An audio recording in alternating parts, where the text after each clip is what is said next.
Hello, this is Ethan Lee, and this is my video to demonstrate the GUI that I made for homework 6 for Computer Science 109. And, yeah, so I'll just dive right in. This is the main function. It just creates the game and then runs it. So if I run it, it is running like a game is. It's got a game loop that's running in the background. It's actually running at like 60 frames per second.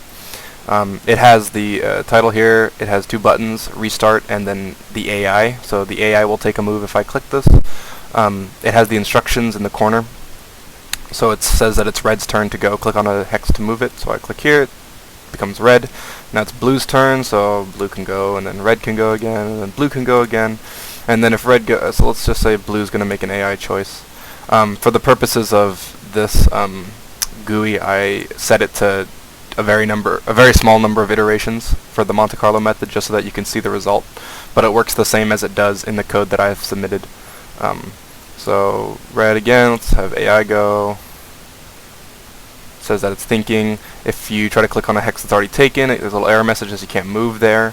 Let's just have blue win so that I can just show what it does at the end. Click here, here, here, here, here, here, and here. So then it says blue wins, and then you can restart the game with R. Once you've done this, you can't click anywhere. It says cannot play, the game is over. So anywhere I click, it doesn't work except here. And then when I click this, it restarts the board, says it's red's turn again, and then you can click to go, or you can have the AI move for red too. So it'll do that also, and you can play as blue instead. But yeah, that's the game. So now I'll show you how I coded it. Basically, it's all contained in pretty much this hex game class, which, like you said, like I saw in main, it's you just create it and then it runs it. So when it runs, this is the constructor. When it runs it, it just runs pretty much while the window for the game is open. It runs any input, it updates the game, and then it renders the drawable objects. So it just checks to see if a button's pressed. If it is, it checks to see if it's on any of the drawable options or the drawable sprites. So here's where it would make a move if you clicked on a hex. Here's where it would make a move if you clicked on the AI. And then even if the game's not, so this is if the game is if not paused, but even if the game is paused, you can still click on the restart the button, and then the update function just updates the instruction text and the error text sometimes, or yeah, just the instruction text, and checks to see if there's a winner.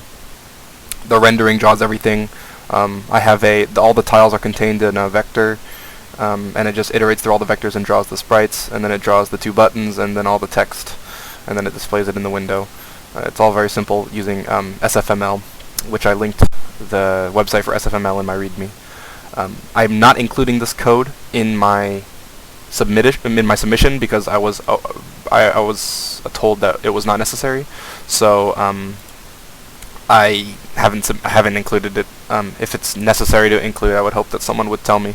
But yeah, so that's pretty much it.